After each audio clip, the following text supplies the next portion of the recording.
Hello అందరికీ, మీ ఇంటి doctor. Last time మనము ప్రెగ్నెన్సీలో ఎటువంటి అపోహలు తీసుకుంటున్నాము అనే దాని గురించి నేను వీడియో చేశాను. చాలా మంచి రీచ్ వచ్చింది. ఎవరైనా ఆ వీడియోని చూడకుండా ఉన్నట్లయితే దయచేసి ఆ వీడియోని చూడండి, తప్పకుండా యూస్ఫుల్ అవుతుంది. అండ్ ప్రెగ్నెన్సీలో ఉన్న అపోహలు పార్ట్ 2. అయితే నేను లాస్ట్ టైం లాగే ఇప్పుడు కూడా మేజర్గా ఉన్నటువంటి 4 అపోహలతో వచ్చాను. సో మరి ఫస్ట్‌ది ఏంటంటే ఓవర్ ఎక్సర్సైజెస్. జనరల్‌గా ఏంటి అంటే చాలామంది ప్రెగ్నెంట్ లేడీస్ కోరుకునేది ఏంటి, నాకు సిజేరియన్ డెలివరీ అవ్వకూడదు, నార్మల్‌గానే డెలివరీ అయ్యేటట్టు ఉండాలి అని. దానికోసం వాళ్ళు పాపం డైట్, తర్వాత ఎక్సర్సైజెస్ ఎస్పెషల్లీ చాలా చేస్తూ ఉంటారనమాట. మంచిగా ఎక్సర్సైజెస్ చేసి నార్మల్ డెలివరీ అవ్వాలి అనుకోవడం మంచి విషయము. కాకపోతే ఓవర్‌గా ఎక్సర్సైజెస్ చేయొద్దండి. ఎందుకు అంటే ప్రెగ్నెన్సీ అనేది మీరు మీ పొట్టలో ఇంకొక బేబీని మోస్తున్నారు. ఖచ్చితంగా హెవీనెస్ అనేది ఉంటుంది. అండ్ ప్రెగ్నెన్సీలో వచ్చే హార్మోనల్ ఇంబ్యాలెన్సెస్ వల్ల నీరసం అనేది ఎక్కువ ఉంటుంది, ఫుడ్ ఎక్కువ తీసుకోలేము. సో బాడీ అంతా టైర్డ్గా, లేజీగా అనిపిస్తూ ఉంటుంది. సో మరి అలాంటప్పుడు మీరు ఎక్సర్సైజెస్ ఎక్కువ చేసుకుంటూ వెళ్ళిపోతే ఉన్న నీరసానికి ఎక్సర్సైజెస్ చేయడం వల్ల వచ్చే ఈ బాడీ పెయిన్స్ కావచ్చు, అలసట కావచ్చు యాడ్ అయిపోయి బాడీ అనేది ఇంకా వీక్ అయిపోతుందన్నమాట. ఏదైనా సరే నార్మల్ మోతాదులో చేయాలి. అసలు కొంతమంది అయితే ఇంకా 7th 8th మంత్ ఇంకా డెలివరీ దగ్గరకు ఉంది కదా అనేసి 7th 8th మంత్లో ఇంకా భయంకరంగా చేస్తున్నారు. అసలు అట్లా చేయకూడదు. అట్లా చేయడం వల్ల మీరు ఇమీడియట్గా డెలివరీ అయ్యే ఛాన్స్ ఉంటుంది. అంటే నెలలు నిండకుండా పుట్టే ఛాన్స్ ఉంటుంది. అండ్ లోపల మాయ ఉంటుంది కదా, దానికి సంబంధించిన కొన్ని ప్రాబ్లమ్స్ కూడా వచ్చే ఛాన్సెస్ ఉన్నాయి. మీకు ఇంకా గుండె వేగంగా కొట్టుకోవడము, అసలు ఆయాసము చాలా ఎక్కువ రావడము, అంటే చాలా టైం పడుతుంది అన్నమాట ఇంకా తగ్గడానికి. సో అట్లాంటి ప్రాబ్లమ్స్ అన్నీ వస్తాయి. మీరు కనుక ఇంట్లో పనులు, కిచెన్కి సంబంధించిన పనులు, వంట వండుకోవడము, ఇల్లు ఊడవడము, ఇట్లాంటివి ఏవైనా చేసుకుంటూ ఉంటే మంచిది. అసలు ఇంక ఇంతకు మించిన ఎక్సర్సైజెస్ ఇంకా అవసరం లేదు. ఏదో నార్మల్గా వాకింగ్, లేదంటే కూర్చొని లేవడం, ఇట్లాంటివి చిన్న చిన్నవి చేయండి. అంతేగాని ఎక్సర్సైజెస్ చేయడమే ఒక పని పెట్టేసుకొని నార్మల్ డెలివరీ అవుతుంది అని చెప్పేసి ఇప్పుడు కూర్చొని లేచే ఎక్సర్సైజెస్ చాలా సేపు చేస్తూ ఇట్లాంటివన్నీ దయచేసి చేయొద్దండి. ఇంటి పనులు చేసుకోండి, కొద్దిపాటి వాకింగ్, కూర్చొని లేవడం, ఇవి చక్కగా చేసుకోండి చాలు. ఇంతకు మించిన ఎక్సర్సైజెస్ అవసరం లేదు. రెండవది, పెద్దవాళ్ళు ఏం చెప్తూ ఉంటారంటే, నువ్వు ఇప్పుడు ఏ విధంగా చేస్తే రేపు పొద్దున్న నీకు పుట్టబోయే బిడ్డ కూడా అలాగే చేస్తారు. సో నువ్వు ఎప్పుడు ఎంచక్క మొబైల్ పెట్టుకునే ఉంటున్నావు, అసలు అట్లా పట్టుకోకు. రేపు పొద్దున బేబీకి కూడా ఇట్లాగే మొబైల్ ఎక్కువ పట్టుకొని స్క్రీన్కి అడిక్ట్ అయిపోయే హ్యాబిట్స్ వస్తాయి. సో మొబైల్ పక్కన పెట్టేసేయి అని చెప్తుంటారు.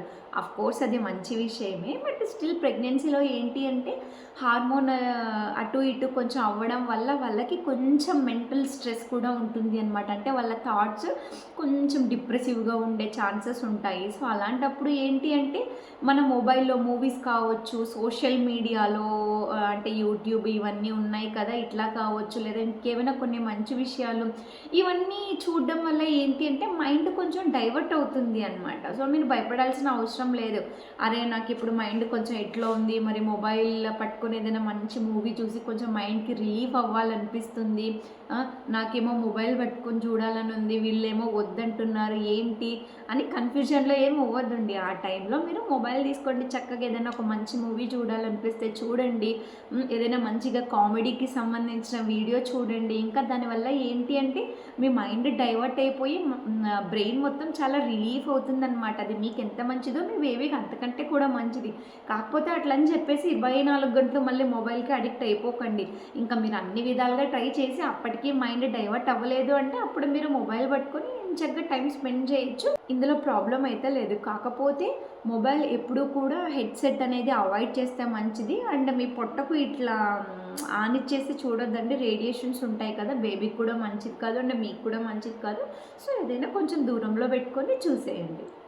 మూడవ అపోహ, అసలు ఈ అపోహ ఏంటి అంటే ఒక 100 మంది ప్రెగ్నెంట్ లేడీస్లో 70 మంది ప్రెగ్నెంట్ లేడీస్ పాటిస్తున్నారు. ఏంటి అంటే కారం ఎక్కువగా తింటే అంటే ప్రెగ్నెంట్ లేడీ కారం అనేది ఎక్కువ తీసుకుంటే పుట్టబోయే బిడ్డకి జుట్టు అంత ఎక్కువ ఉండదు అని చెప్తారనమాట. అదేం నిజం కాదండి. అసలు మీరు తినే కారంకి పుట్టబోయే బిడ్డకున్న హెయిర్‌కి సంబంధం లేదు. అది జెనెటికల్‌గా అనేది ఉంటుంది. బట్ స్టిల్ ప్రెగ్నెన్సీలో ఏంటి అంటే కారం ఎంత తక్కువ తీసుకుంటే అంత మంచిది. అంతేగాని బేబీ జుట్టుకైతే ఏం రిలేషన్ ఉండదనమాట. తర్వాత ఇంకొకటి, ప్రెగ్నెన్సీలో త్రేపులు వస్తూ ఉంటాయి కదా, మీరు కారం తక్కువ తిన్నా కూడా త్రేపులు అనేది ఎక్కువ వచ్చి మంట మంటగా ఉంటుందన్నమాట. అది ప్రెగ్నెన్సీలో సహజం. ఎందుకంటే పొట్ట పెరుగుతూ ఉంటుంది. పొట్ట పెరిగినప్పుడు ఇట్లా పైకి వస్తూ ఉంటుందన్నమాట. మీరు తిన్న ఫుడ్ స్టొమక్లో ఉంటుంది కదా, సో ఆ స్టొమక్ ఇట్లా పైకి వచ్చేస్తూ ఉంటుంది. సో ఆ టైంలో ఏంటి అంటే ఇట్లా త్రేపులు రావడము, తిన్నది బయటకు వచ్చేసేయడము, ఆ టైంలో గొంతులో కడుపులో కొంచెం మంట ఉండడం ఇట్లా ఉంటుంది. అండ్ అపోహ ఏంటి అంటే ఎంత త్రేపులు ఎక్కువ వస్తే బేబీకి అంత జుట్టు ఉంటుంది అని అంటారంట. అసలు అది కరెక్ట్ కాదు. మరి 100 మంది ప్రెగ్నెంట్ లేడీస్ ఉంటే 95 మందికి ఈ ప్రాబ్లం వస్తుంది. మరి 95 మంది పిల్లలకి జుట్టు కరెక్ట్గా మంచిగా రావాలి కదా.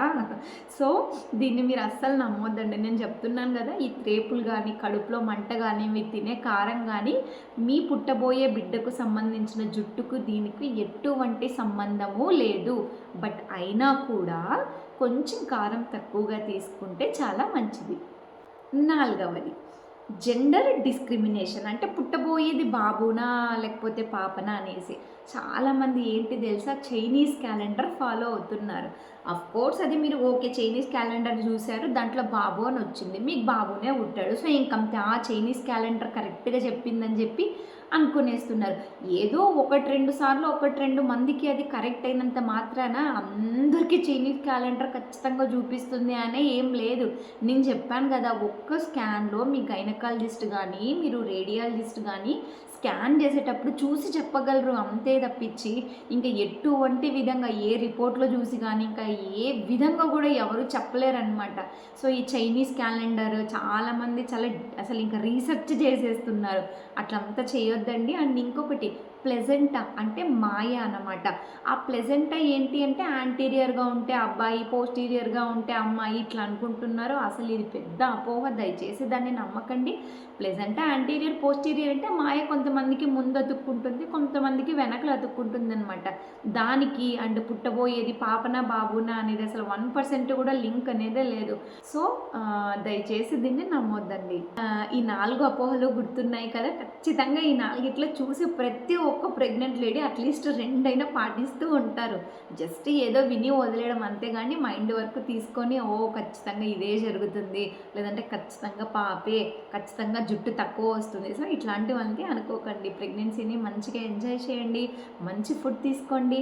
అండ్ నేను ప్రెగ్నెన్సీలో కిట్లు అంటే మీరు డెలివరీకి వెళ్ళే ముందు బ్యాగ్లో ఏమేమి ఖచ్చితంగా పెట్టుకోవాలి అనేసి, అంటే ఒక మిడిల్ క్లాస్ ఉమెన్ కూడా పెట్టుకోగలిగిన విధంగా చాలా అవసరమైన వస్తువులు నేను చెప్పబోతున్నాను. అది నెక్స్ట్ వీక్లో నేను వీడియో అనేది తప్పకుండా అప్లోడ్ చేస్తాను. అండ్ ఎవరైనా నా ఛానల్ని సబ్స్క్రైబ్ చేసుకోకుండా ఉంటే దయచేసి నా ఛానల్ని సబ్స్క్రైబ్ చేసుకోండి. అండ్ ప్రెగ్నెన్సీ అనేది చాలా గొప్ప విషయము. మరి అలాంటి ప్రెగ్నెంట్ లేడీస్కి డైరెక్ట్గా కావచ్చు, ఇండైరెక్ట్గా కావచ్చు, మనం అంతో కొంత సహాయం చేయాలి అంటారు మామూలుగా. మరి ఇలాంటి మంచి విషయాలు చెప్పి నేను ఎంతో కొంత సహాయం చేశాను.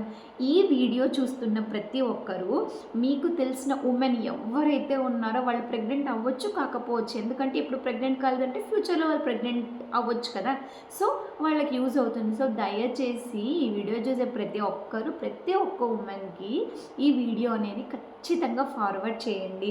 మీరు కూడా ఇండైరెక్ట్గా ప్రెగ్నెంట్ లేడీస్కి హెల్ప్ అవ్వండి. సో మరి నెక్స్ట్ వీడియోతో మేము ముందుంటాను. Bye bye.